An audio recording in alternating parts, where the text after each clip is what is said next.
रसिक श्रोत्यांना राजा पुजारीचा नमस्कार. मित्रांनो, आज आपण पाहणार आहोत आबाडा न्यूज स्पेशल बुलेटिन.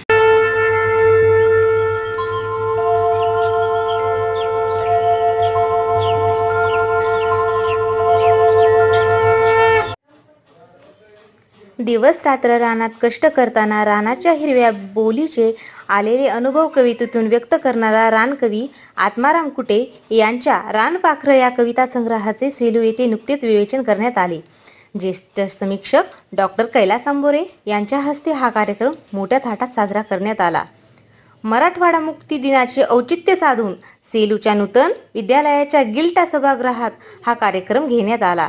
यावेळी व्यासपीठावर सर्जेराव लहाने, दीपक रंगारी, भास्कर पिंपळकर, छबुराव भांडवलकर, आत्माराम कुटे, नितीन लोहट हे मान्यवर उपस्थित होते. यावेळी माणिकपुरी, मारुती डोईफोडे, शरद ठाकूर, अण्णा ढाकणे यांचा मान्यवरांच्या हस्ते गौरव करण्यात आला. कार्यक्रमाचे प्रास्ताविक प्राध्यापक सुरेश शिवाळे, कार्यक्रमाचे संचलन डॉक्टर काशीनाथ पल्लेवाड, तर आभार बाळू बुधवंत यांनी मानले. यावेळी बोलताना डॉक्टर कैलास आंबोरे काय म्हणाले?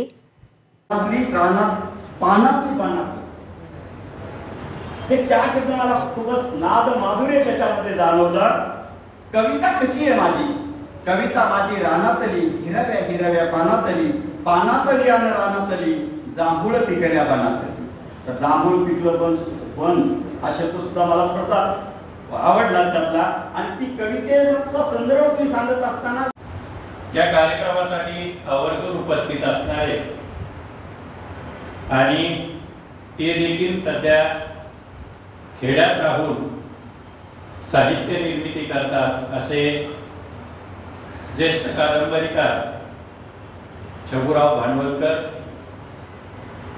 उपस्थित मान्यवरांमध्ये अनेक नावं घेता येऊ शकतील, ज्यामध्ये आमचे सन्मित्र बाळू बुधवंत आहेत, कवी मित्र शरद ठाकर सर आहेत, कवी सुरेश शिवाळे आहेत, प्राध्यापक राजाराम जोडगे सर आहेत, प्राध्यापक महेश अचिन तलवार मुद्दामून औरंगाबादहून या ठिकाणी कार्यक्रमासाठी आलेले आहेत.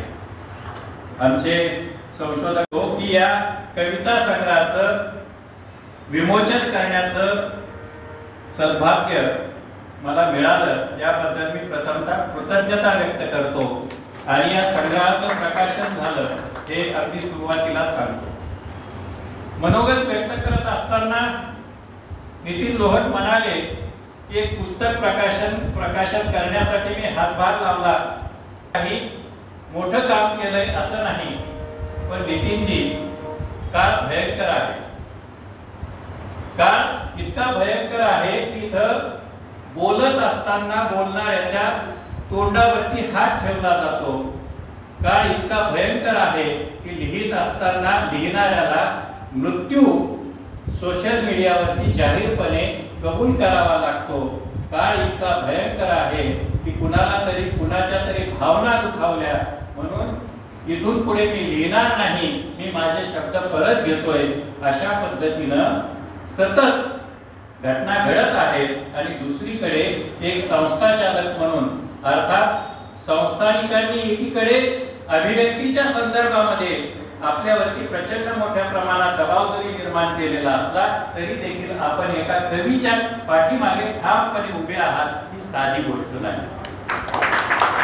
त्याचं कारण असं आहे की अगदी सॉक्रेटिस पासून संत ज्ञानेश्वर असू द्या किंवा तुकाराम असू द्या किंवा आजच्या काळातला कोणताही कवी असू द्या, त्याला अभिव्यक्त होत असताना काय व्यक्त करावं आणि काय नाही अशा प्रकारची सतत भीती असलेली आपल्याला दिसते.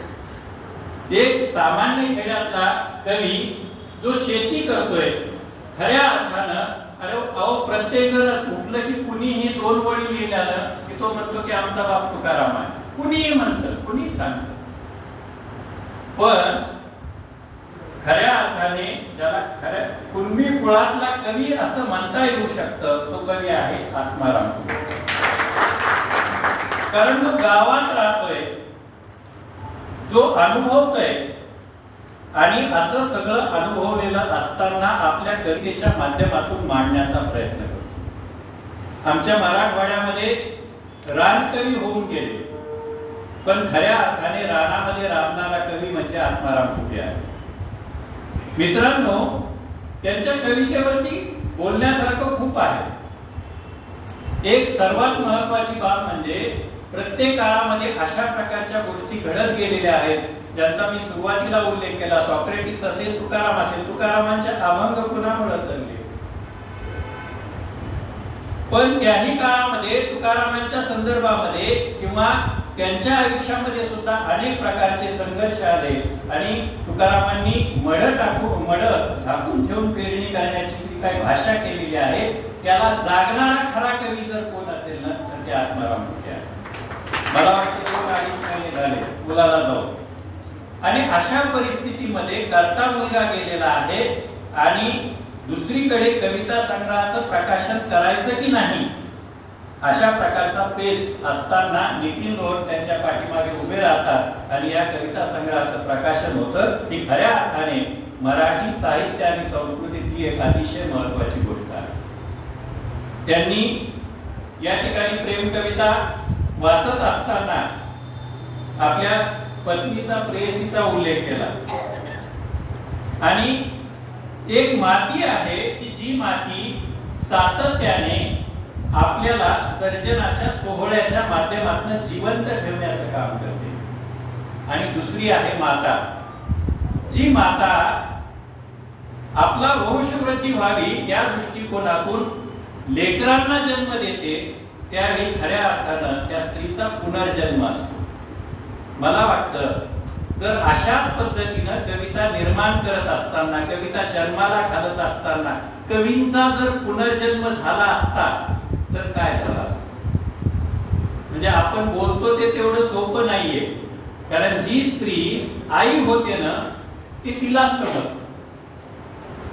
सारा शगुफ्ता नावाची कवयित्री आहे, पाकिस्तानी कवयित्री. ती असं म्हणते की जब भी तुम्हें दुख हो उसका नाम बेटी रखना. म्हणजे विचार करा की स्त्रियांच्या वाट्याला काय आलंय. या कवितेमध्ये स्त्री नाहीये का, तर आहे. या कवितेमध्ये देखील स्त्री येते. ही जी कविता आहे ती महत्वाने 3 केंद्रातून जाताना.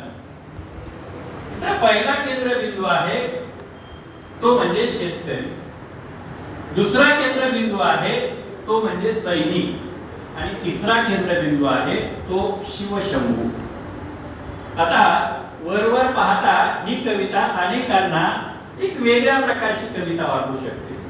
त्याचं कारण असं आहे की प्रस्तावनेमध्ये जे काही म्हटलं गेलेलं आहे रंगारी यांनी किंवा नितीन लोहट सर म्हणाले किंवा तुकारामांच्या संदर्भामध्ये आपण बोलतो की तुकारामांच्या कुळातली ही कविता आहे. परंतु तुकारामांनी ज्या पद्धतीने भले तरी देव कासेची लंगोटी नाकाळाचे माती हानुकाठी हे जे म्हटलंय ना ते सत्यामध्ये उतरवून दाखवलं. आपण ते करू शकतोय का, आपल्यामध्ये तेवढं धाडस आहे का.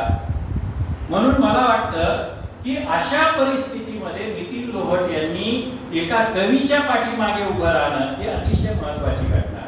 शंभूराव भांडवलकरांनी याचा उल्लेख केला. आपल्याकडे तर काय काय घटना घडलेल्या आहेत. प्रकाशनाच्या संदर्भामध्ये सातत्यपूर्ण म्हणजे हा व्यवहार आहे आणि या व्यवहाराच्या संदर्भामध्ये मराठीतील ज्येष्ठ समीक्षक सुधीर रसाळ यांनी सांगितलेला एक किस्सा तुम्हाला सांगतो आणि नंतर कवितेकडे वळू. रसाळ सर एकदा विभागात आले एक 5-6 वर्षापूर्वी आणि विभागात आल्यानंतर असंच बोलता बोलता म्हणाले की माझ्या 3 पुस्तकांच्या स्क्रिप्ट एका नामांकित प्रकाशन संस्थेला 3-4 वर्षापूर्वी दिलेल्या आहेत आणि सहज मुंबईला गेल्यानंतर कार्यालयात गेल्यानंतर विचारलं की त्या संहिता कुठे.